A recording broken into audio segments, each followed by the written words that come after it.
we go. Dun dun dun. The final scene of the bloody Titus Andronicus, Act 5, Scene 3. We're in Titus's house at the feast. Titus serves the pie made from the bodies of Chiron and Demetrius. Titus stabs Lavinia. He kills Lavinia, reveals the actions and the fate of Timora's sons, and stabs Timora. Saturninus kills Titus. Lucius kills Saturninus. Marcus and Lucius address the Romans, recounting the horrors perpetuated by Timora and Aaron. Lucius is hailed as the new emperor. Aaron is condemned to a dreadful death, and Titus is mourned by Marcus, Lucius, and young Lucius. All right. Uncle Marcus, since 'tis my father's mind that I repair to Rome, I am content, and ours with thine, befall what fortune will. Good uncle, take you in this barbarous errand, right? The more here, this ravenous tiger, this accursed devil, let him receive no sustenance, fetter him till he be brought into the empress's face, for testimony of her foul proceedings, and see the ambush of our friends be strong. I fear the emperor means no good to us. That's Saturn, right? It's true. Some devil whisper curses in my ear and prompt me that my tongue may utter forth the venomous malice of my swelling heart. Away, inhuman dog! Sirs, help our uncle to convey him. Dun dun dun dun, here's the trumpets, right? What hath the firmament? Here's Saturninus. What hath the firmament more sons than one? What boots it thee to call thyself a son? Rome's emperor and nephew break the parley, right? Here we go. These quarrels must be quietly debated. The feast is ready, which the careful Titus has ordained. Careful, full of sorrow, has ordained to an honorable end, for peace, for love, for league, and good to Rome. Please you, therefore, draw nigh and take your places. And here, Titus, this is kind of, we're in this horrific, he's cooked up this is also, Titus is like a cook.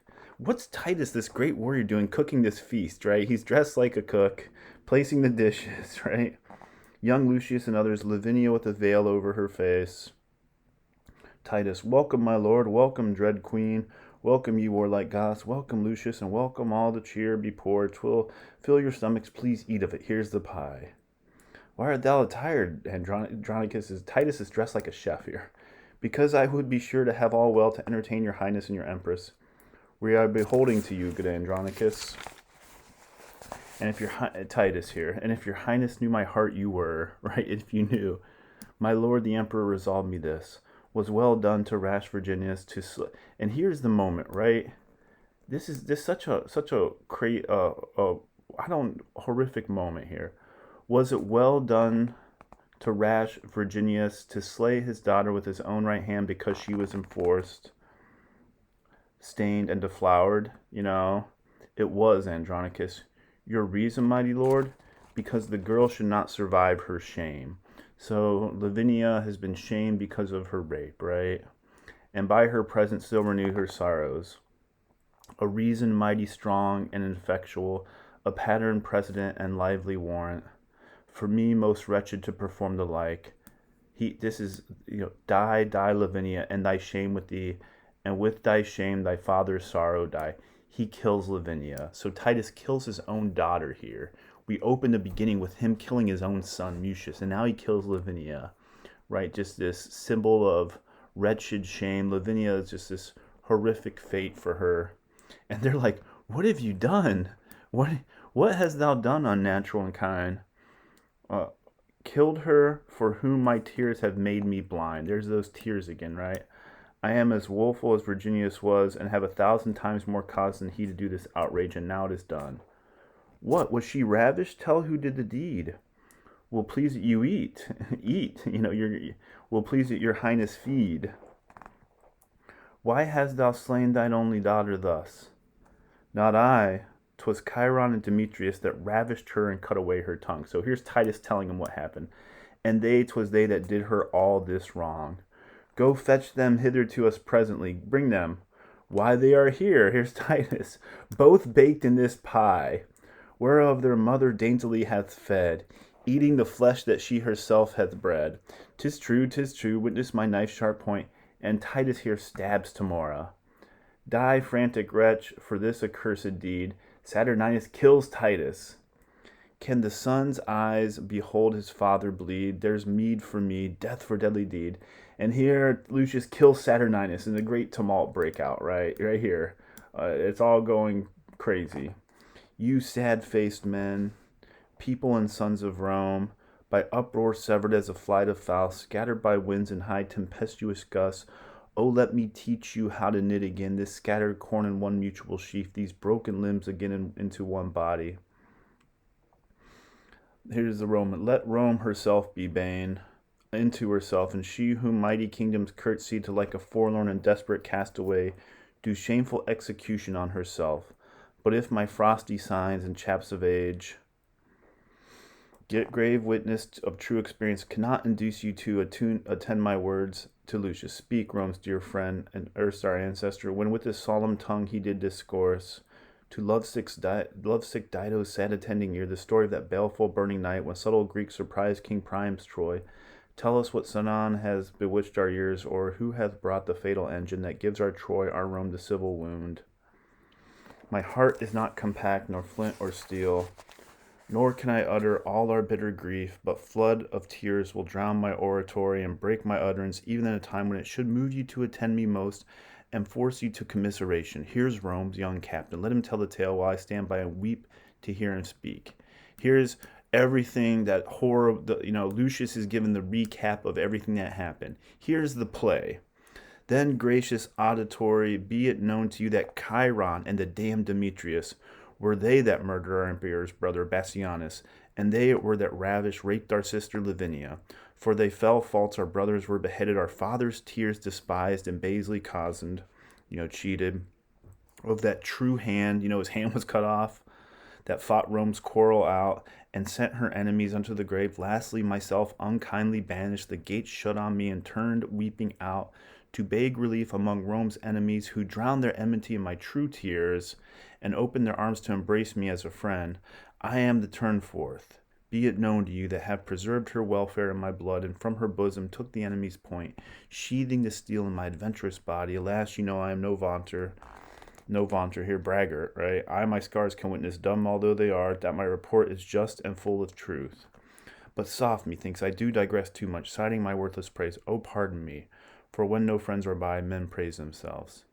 Now is my turn to speak. Behold the child.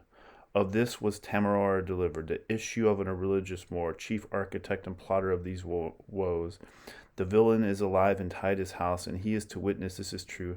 Now judge what cause had Titus to revenge. These wrongs unspeakable, past patience, or more than any living man can bear. That's what Titus had to do, right? Deal with all these things. Now have you heard the truth? What say you, Romans? Have we done aught amiss? This is, think of, have we done aught amiss? Have we done wrong? All this bloodletting, all this vengeance upon vengeance, revenge upon revenge. I would say, and from the place where you behold us pleading, the poor remainder of Andronici, that's Lucius, will hand in hand all headlong hurl ourselves, and on the ragged stones beat forth our souls, and make a mutual closure of our house. Speak, Romans, speak, and if you say we shall, lo, hand in hand Lucius and I will fall. Come, thou reverend man of Rome, and bring our emperor gently in the hand, Lucius, our emperor. So they crown Lucius, because he's a good man, right? For will, I know, the common voice to cry, it shall be so. Lucius, all hail Rome's royal emperor. Go into old Titus's sorrowful house, and hither hail that misbelieving Moor, the Aaron, to be adjudged some dire for slaughtering death as punishment for his most wicked life. Lucius, all hail Rome's gracious governor. Thanks, gentle Romans. May I govern so to heal Rome's harms and wipe away her woe. But gentle people, give my aim a while, for nature puts me to a heavy task. Stand all aloof, but uncle, draw you near to shed obsequious tears upon this trunk. More tears. Tears, right? Tears again. Oh, take this warm kiss on thy pale cold lips. These sorrowful drops upon the bloodstained face, the last true duties of thy noble son. So that's Lucius addressing Titus there, right? He's addressing Titus. Tear for tear and loving kiss for kiss. Thy brother Marcus tenders on thy lips. And he kisses Titus. Oh, were the sum of these that I should pay countless and infinite, yet would I pay them. Lucius to young Lucius here. Come hither, boy. Come, come, and learn of us to melt in showers. The grandsire loved thee well. Titus loved you. Many a time he danced thee on his knee, sung thee asleep, his loving breast thy pillow. Many a story hath he told to thee, and bid thee bear his pretty tales of mine, and talk of them when he was dead and gone.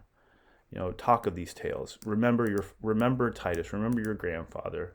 How many thousand times had these poor lips, when they were living, warmed themselves on thine? Oh, now, sweet boy, give them their latest kiss.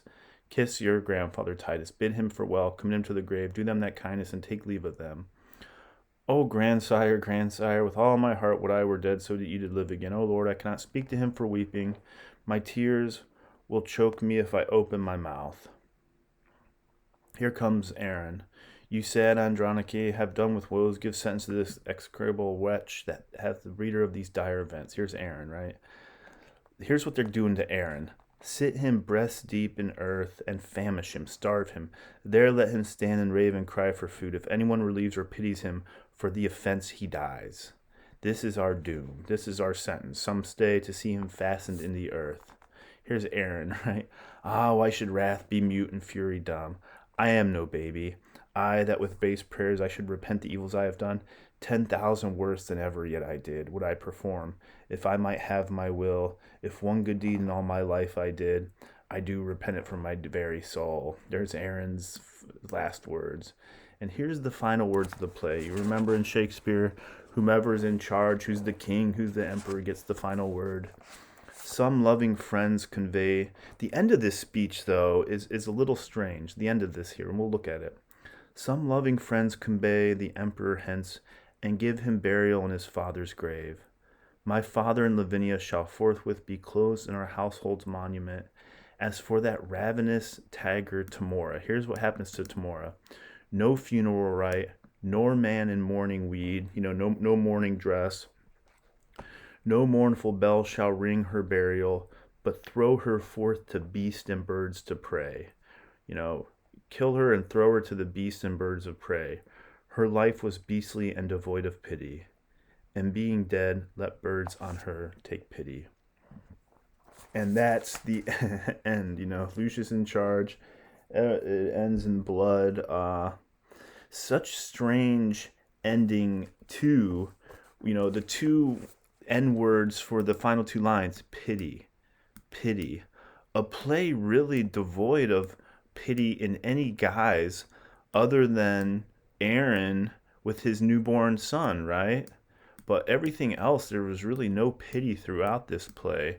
It's really, it's Shakespeare's first tragedy, and it shows the foibles, even more so than anything else, of blood, revenge upon revenge, and how that sickens one. And also, if you think of Titus killing Mucius at the beginning, when one holds these Roman laws too close, etc., etc. Titus is such a strange play in Shakespeare's oeuvre and his catalog, as you say, for all the different things it does. Obviously, the language isn't comparable, or it's not as wonderful as the earlier plays we read, but I still think it's such a strange, bloody play that it's a fascinating read, and it touches upon a lot of our themes: guilt, revenge. Right? There's no play that touches on our theme of revenge more than Titus Andronicus.